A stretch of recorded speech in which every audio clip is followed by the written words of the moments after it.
Hello बच्चों, नमस्कार। मैं उमर शंकर सरोज, सामाजिक विज्ञान कक्षा 9। बच्चों, आपको अपने विषय के बारे में जानकारी पहले प्राप्त करनी चाहिए। इसमें सामाजिक विज्ञान के 4 पार्ट हैं, 4 भाग हैं। पहला भाग है भारत और समकालीन विश्व। दूसरा भाग है लोकतांत्रिक राजनीति एवं तीसरा भाग है समकालीन भारत तथा चौथा भाग है अर्थशास्त्र, जिसमें से प्रथम 2 भाग भारत और समकालीन विश्व एवं लोकतांत्रिक राजनीति,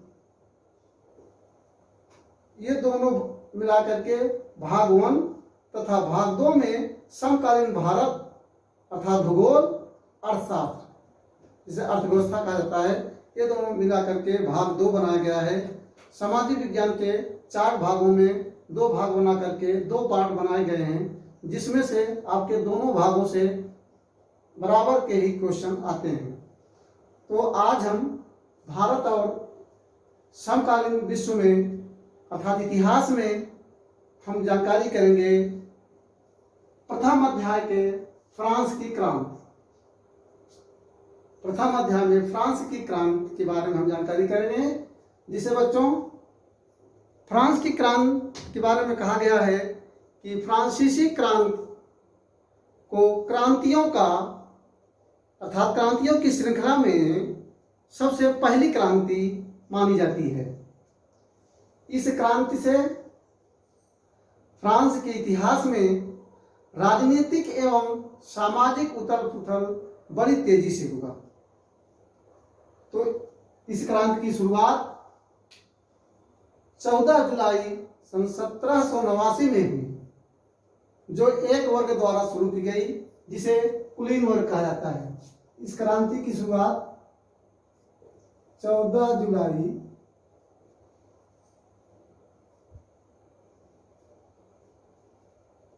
1789।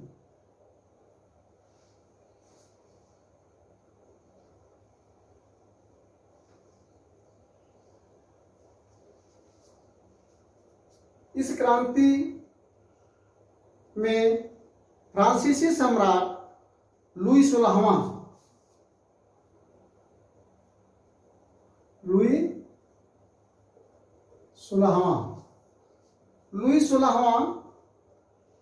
में के शासन काल में फ्रांस की वित्तीय स्थिति को सुधारने के लिए कुलीन वर्ग के अधिकारों को समाप्त कर दिया गया।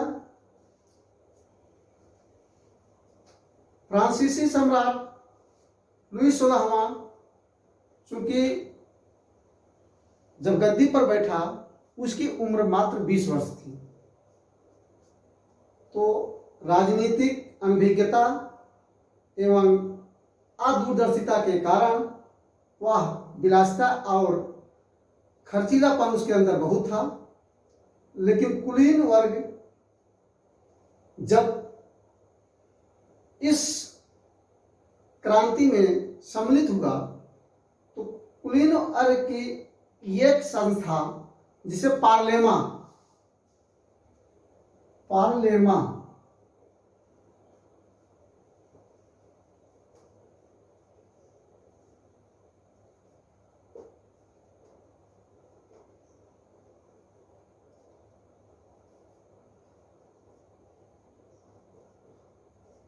कुलीन वर्ग की पार्लेमा संस्था ने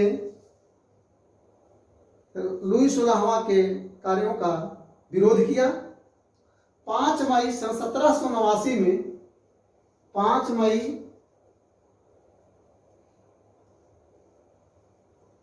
1789 ईस्वी में तत्कालीन सम्राट लुई 16वां ने इस नए करों के अनुमोदन के लिए एक बैठक बुलाई, प्रतिनिधि सभा की।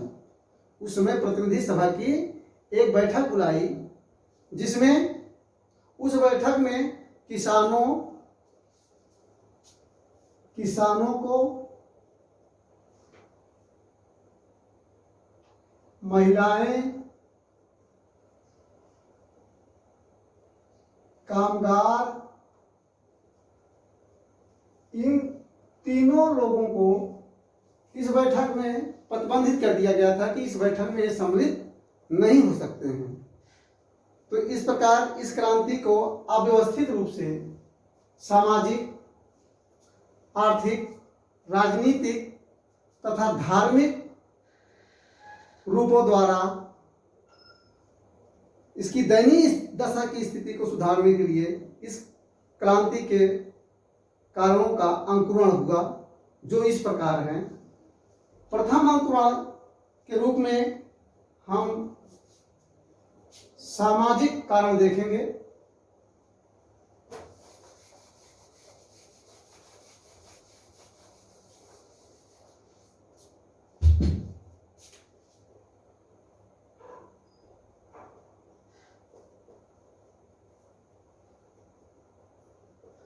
सामाजिक कारण फ्रांस का समाज उस समय 4 वर्गों में विभाजित था, जिसमें जनसाधारण वर्ग,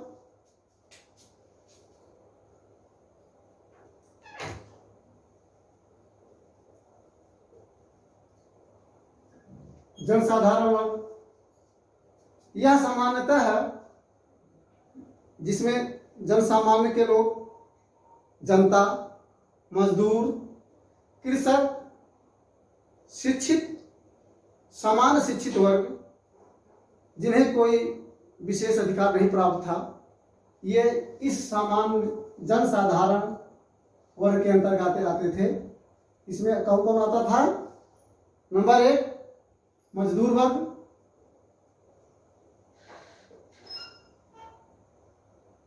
सामान्य जनता,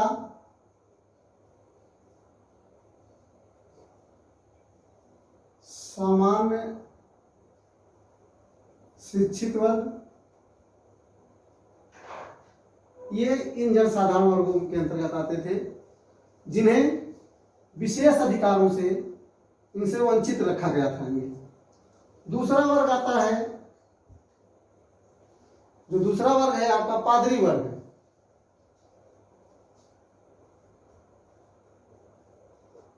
पादरी वर्ग, इसमें प्रथम रूप से कैथोलिक चर्च के उच्च पदाधिकारी अर्थात उच्च पादरी कहे जाते थे, जो धर्माधिकारी होते थे। जैसे आज हमारे देश में चाहे हिंदू धर्म में अगर मंदिरों का है उसे धर्माधिकारी कहा जाता है, मुस्लिमों का है तो वो भी धर्म के अधिकारी, मुस्लिम धर्म के अधिकारी होते। इसी प्रकार चर्च में भी कैथोलिक चर्च के उच्च पादरी को धर्माधिकारी कहा जाता था। उस समय कैथोलिक चर्च के इस धर्माधिकारी को अधिक शक्तिशाली दर्जा प्राप्त था। उनकी संख्या मतलब अधिक थी। उसे टाइथ नामक कर, ईश्वर को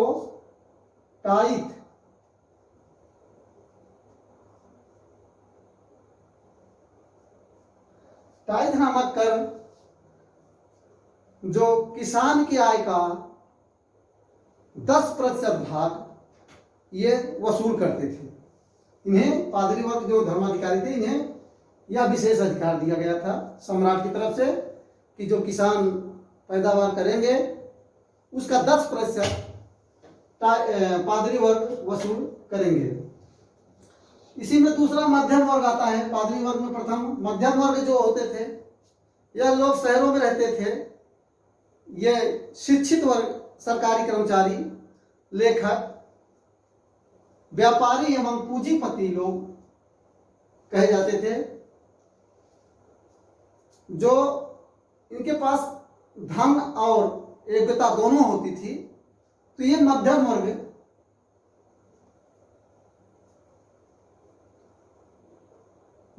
के अंतर्गत आते थे। जो बताया हमने कि शिक्षित, सरकारी कर्मचारी, लेखक, व्यापारी एवं पूंजीपति सभी लोग आते थे।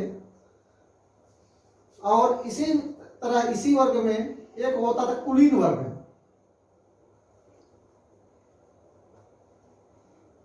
कुलीन वर्ग यह जो है फ्रांस के समाज का उच्च स्थान प्राप्त था इन्हें, जो सामंती, उच्च प्रशासनिक अधिकारी एवं राज परिवार के सदस्य आते थे, जो साधारणतः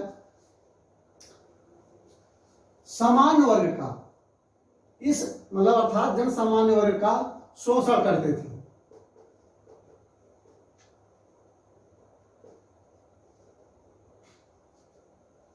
तो इस प्रकार फ्रांस के कारणों में सामाजिक कारण इस प्रकार से उत्तरदायी था। दूसरा जो कारण आता है आपका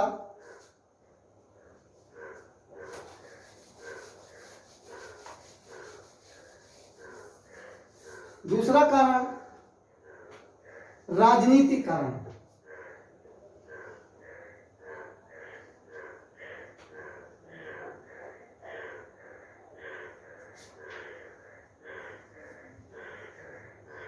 राजनीतिक कारण, इस क्रांति में बूबो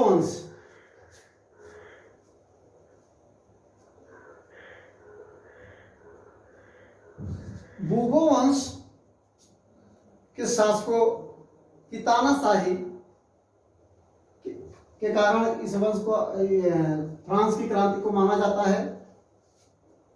लुई 16वां 1774 जब गद्दी पर बैठा तो उसकी आयु मात्र 20 वर्ष की थी, जिसमें राजनीतिक अनभिज्ञता, अदूरदर्शिता के कारण फ्रांस संकट में आ गया। संकट में आने का कारण क्या था कि आय की अधिक खर्च और विलासितापूर्ण जीवन शासक का। चूंकि लुई 14वां 1643 में से लेकर के 1661 ईस्वी के शासन काल में तानाशाह शासक कहा जाता था, जो कि वो कहता था मैं ही शासन हूं। उसका कहना था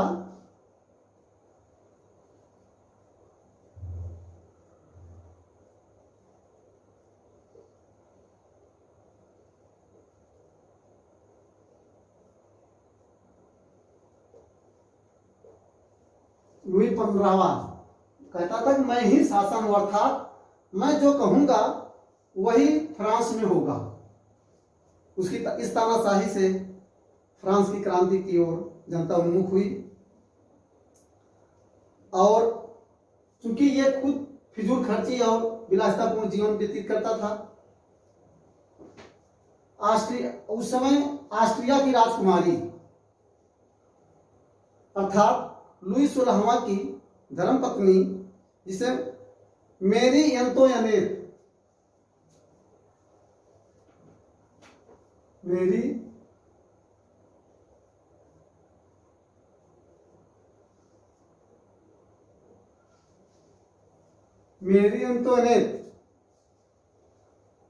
जो बुद्धिमान और साहसी दोनों थी, लेकिन यह कमी उसके अंदर थी, वो विलासिता एवं फिजूल खर्ची उसके अंदर बहुत था। उसकी आदतें ही थी, जो यहाँ तक कि फ्रांस की जनता उसे श्रीमती घाटा कहते थे। श्रीमती घाटा,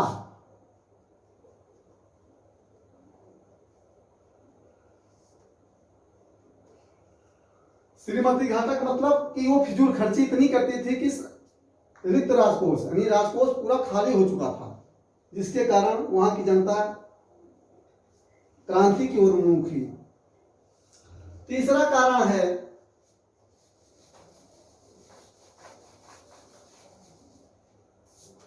आर्थिक कारण, जो मुख्य कारण था।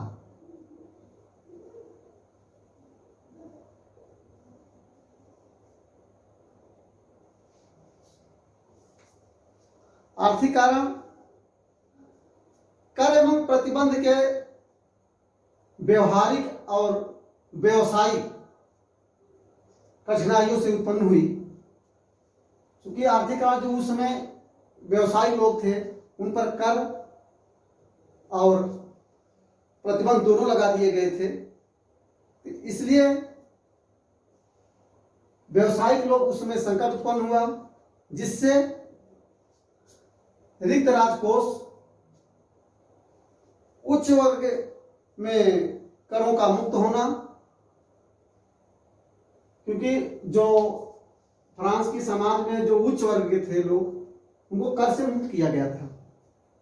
तो ये जो असमानताएं समाज में दिखती थी, इससे फ्रांस की क्रांति का कारण बना। वहाँ की जनता और वहाँ के लोग और उस फ्रांस के शासन को गलत करार दिया। तो आर्थिक शोषण जो जनसामान्य का होता था, ये सब कारणों से फ्रांस की क्रांति का कारण बना। और तीसरा कारण है, चौथा कारण, दार्शनिक कारण।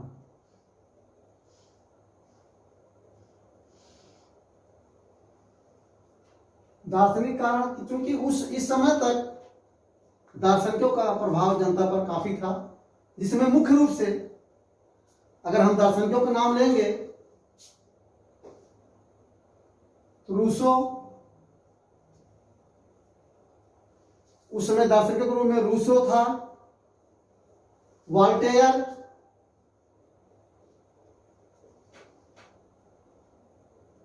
लाक,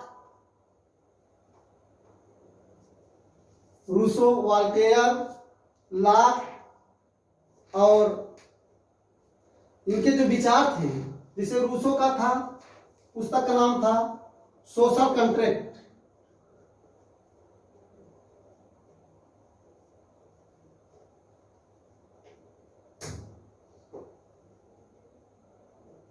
सोशल कॉन्ट्रैक्ट अर्थात सामाजिक समझौता।